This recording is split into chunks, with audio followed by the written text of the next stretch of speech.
출애굽기 5장. 그 뒤에 모세와 아론이 바로에게 가서 말하였다. 주 이스라엘의 하나님이 말씀하시기를 나의 백성을 보내라. 그들이 광야에서 나의 절기를 지켜야 한다 하셨습니다. 그러나 바로는 이렇게 대답하였다. 그 주가 누구인데 나더러 그의 말을 듣고서 이스라엘을 보내라는 것이냐? 나는 주를 알지도 못하니 이스라엘을 보내지도 않겠다. 그들이 말하였다.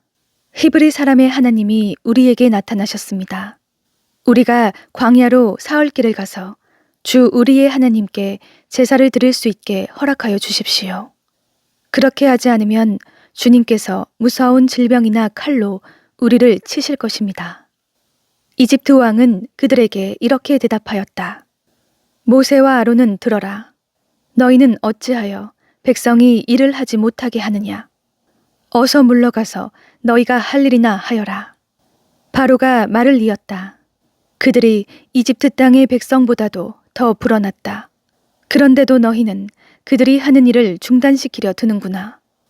바로는 그날로 이스라엘 백성을 부리는 강제노동 감독관들과 작업반장들에게 명령하였다. 너희는 벽돌을 만드는 데 쓰는 짚을 더 이상 이전처럼 저 백성에게 대주지 말아라. 그들이 직접 가서 짚을 모아오게 하여라. 그러나 벽돌 생산량은 이전과 같게 하여라. 만들어내는 벽돌의 수가 줄어들어서는 안 된다. 그들이 게을러서 그들의 하나님께 제사를 드리러 가게 해달라고 하면서 떠든다. 그들에게는 더 힘겨운 일을 시키고 그 일만 하게 하여서 허튼 소리에 귀를 기울이지 못하게 하여라. 이스라엘 백성을 부리는 강제노동 감독관들과 작업반장들이 나가서 그들에게 이렇게 선포하였다. 바로께서 명령하시기를 내가 너희에게 더 이상 짚을 주지 않겠다. 너희는 가서 너희가 쓸 짚을 직접 구해와야 한다. 그렇다고 해서 너희의 벽돌 생산량이 줄어들어서는 안 된다 하셨다. 그래서 백성들은 온 이집트 땅에 흩어져서 집 대신으로 쓸 곡초 그루터기를 모아들였다. 너희는 짚을 공급받을 때만큼 벽돌을 만들어내야 한다. 감독관들은 이렇게 말하며 그들을 몰아쳤다.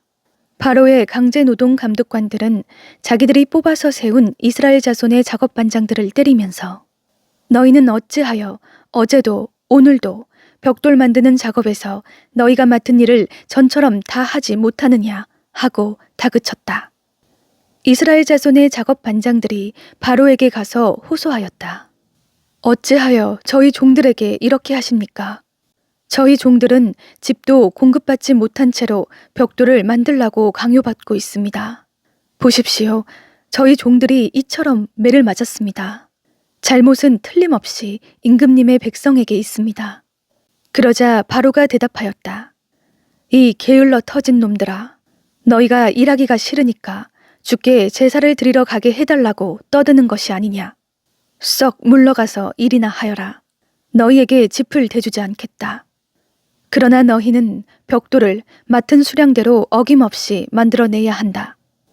이스라엘 자손의 작업 반장들은 매일 만들어야 하는 벽돌의 수를 줄일 수 없다는 말을 듣고서 자기들이 곤경에 빠졌음을 알았다.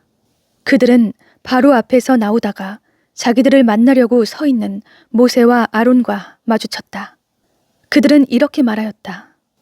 주님께서 당신들을 내려다보시고 벌을 내리시면 좋겠소. 당신들 때문에 바로와 그의 신하들이 우리를 미워하고 있소. 당신들은 그들의 손에 우리를 죽일 수 있는 칼을 쥐어준 셈이요. 이 말을 듣고서 모세는 주님께 돌아와서 호소하였다. 주님, 어찌하여 주님께서는 이 백성에게 이렇게 괴로움을 겪게 하십니까? 정말 왜 저를 이곳에 보내셨습니까? 제가 바로에게 가서 주님의 이름으로 말한 뒤로는 그가 이 백성을 더욱 괴롭히고 있습니다. 그런데도 주님께서는 주님의 백성을 구하실 생각을 전혀 하지 않고 계십니다. 출애굽기 6장.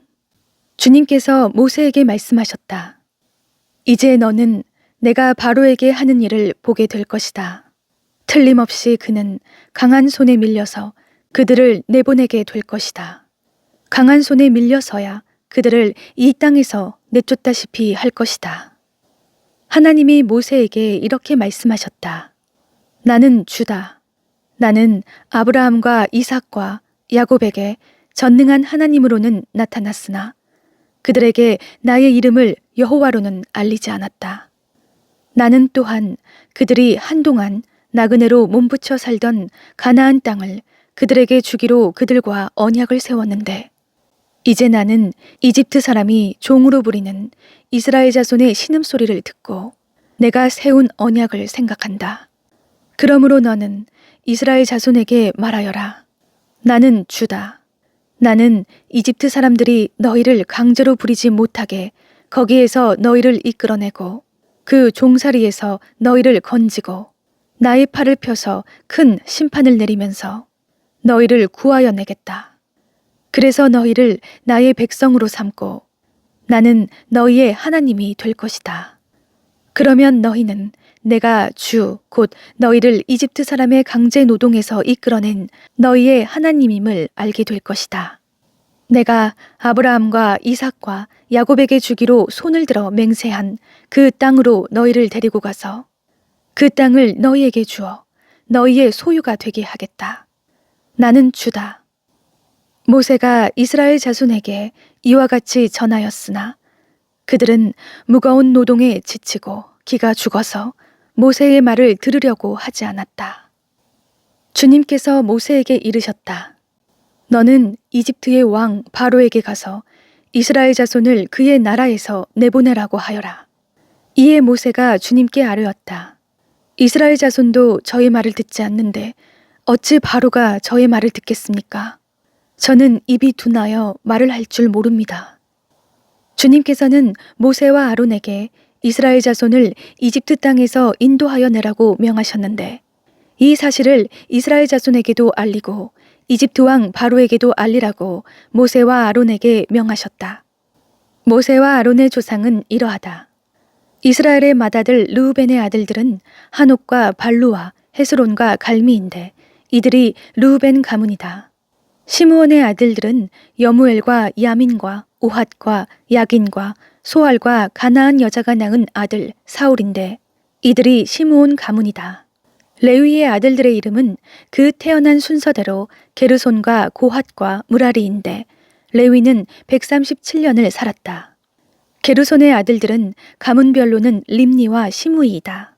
고핫의 아들들은 아므람과 이스할과 헤브론과 우시엘인데 고핫은 133년을 살았다.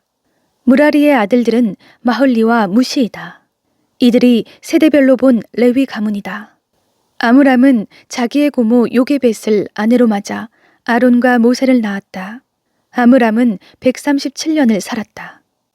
이스할의 아들들은 고라와 네벡과 시그리이다. 우시엘의 아들들은 미사엘과 엘사반과 시드리이다. 아론은 암미나답의 딸이요 나손의 누이인 엘리세바와 결혼하여 나답과 아비후와 엘르아살과 이다말을 낳았다. 고라의 아들들은 아실과 엘가나와 아비아삽인데 이들은 고라 가문이다. 아론의 아들 엘르아살은 부디엘의 한 딸과 결혼하여 비느하스를 낳았다. 이들이 다 가문별로 본 레위 일가의 조상이다. 이스라엘 자손을 부대별로 편성하여 이집트 땅에서 인도하여 내라는 주님의 분부를 받은 이들이 바로 이들 아론과 모세이고 이집트의 왕 바로에게 가서 이스라엘 자손을 내보내달라고 말한 이들도 바로 이들 모세와 아론이다. 주님께서 이집트 땅에서 모세에게 말씀하실 때이다. 주님께서 모세에게 이르시기를 나는 주다. 너는 내가 너에게 하는 말을 모두 이집트의 임금 바로에게 전하여라 하셨다. 그러나 모세는 주님께 이렇게 대답하였다. 보십시오. 저는 입이 둔하여 말을 할 줄 모릅니다. 바로가 어찌 저의 말을 듣겠습니까? 출애굽기 7장. 주님께서 모세에게 말씀하셨다. 보아라, 나는 내가 바로에게 하나님처럼 되게 하고 너의 형 아론이 너의 대언자가 되게 하겠다. 너는 내가 너에게 명한 것을 너의 형 아론에게 말하여 주고 아론은 그것을 바로에게 말하여 이스라엘 자손을 그 땅에서 내보내달라고 하여라. 그러나 나는 바로가 고집을 부리게 하여 놓고서 이집트 땅에서 표징과 이적을 많이 행하겠다. 바로가 너희의 말을 듣지 않을 때에 나는 손을 들어 큰 재앙으로 이집트를 치고 나의 군대여 나의 백성인 이스라엘 자손을 이집트 땅에서 인도하여 내겠다. 내가 손을 들어 이집트를 치고 그들 가운데서 이스라엘 자손을 이끌어낼 때에 이집트 사람들은 내가 주님임을 알게 될 것이다. 모세와 아론은 주님께서 자기들에게 명하신 대로 하였다. 그들이 바로에게 말할 때에 모세의 나이는 80살이고 아론의 나이는 83살이었다. 주님께서 모세와 아론에게 다음과 같이 말씀하셨다. 바로가 너희에게 이적을 보여달라고 요구하거든 너는 아론에게 지팡이를 바로 앞에 던지라고 하여라. 그러면 지팡이가 뱀이 될 것이다. 모세와 아론은 바로에게 갔다. 그들은 주님께서 분부하신 대로 하였다. 아론이 바로와 그의 신하들 앞에 자기의 지팡이를 던지니 그것이 뱀이 되었다. 이에 바로도 현인들과 요술가들을 불렀는데 이집트의 마술사들도 자기들의 술법으로 그와 똑같이 하였다. 그들이 각자 자기의 지팡이를 던지니 그것들이 모두 뱀이 되었다. 그러나 아론의 지팡이가 그들의 지팡이를 삼켰다. 그러나 주님께서 말씀하신 대로 바로가 고집을 부리고 그들의 말을 듣지 않았다. 주님께서 모세에게 말씀하셨다. 바로는 고집이 세서 백성들을 내보내기를 거절하였다. 그러니 너는 아침에 바로에게로 가거라. 그가 물가로 갈 것이니 강가에서 그를 기다리고 있다가 그를 만나거라. 너는 뱀으로 변했던 그 지팡이를 손에 들고서 그에게 이렇게 말하여라.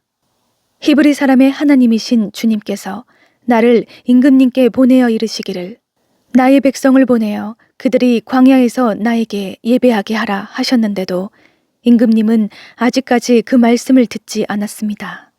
그래서 주님께서 말씀하시기를 이제 주님께서 친히 주님임을 임금님께 기어이 알리고야 말겠다고 하셨습니다. 보십시오. 내가 쥐고 있는 이 지팡이로 강물을 치면 이 강물이 피로 변할 것입니다. 강에 있는 물고기는 죽고 강물에서는 냄새가 나서 이집트 사람이 그 강물을 마시지 못할 것입니다. 주님께서 다시 모세에게 이르셨다. 너는 아론에게 이르기를 지팡이를 잡고 이집트의 모든 물, 곧 강과 운하와 늪과 그 밖에 물이 고인 모든 곳에 손을 내밀라고 하여라. 그러면 그 모든 물이 피가 될 것이며 이집트 땅 모든 곳에 피가 괸 것이다. 나무 그릇이나 돌 그릇에까지도 피가 괸 것이다. 모세와 아론은 주님께서 명하신 대로 하였다. 모세가 바로와 그의 신하들 앞에서 지팡이를 들어 강물을 치니 강의 모든 물이 피로 변하였다. 그러자 강에 있는 물고기가 죽고 강물에서 악취가 나서 이집트 사람들이 그 강물을 마실 수 없게 되었다. 이집트 땅의 모든 곳에 피가 괴었다. 그런데 이집트의 마술사들도 자기들의 술법으로 그와 똑같이 하니 주님께서 말씀하신 대로 바로가 고집을 부리면서 그들의 말을 듣지 않았다. 이번에도 바로는 이 일에 아무 관심도 없다는 듯이 발길을 돌려서 궁궐로 들어갔다. 이렇게 하여서 강물을 마실 수 없게 되니 모든 이집트 사람은 마실 물을 찾아서 강 주변에 우물을 팠다. 주님께서 강을 치신 지 이래가 지났다.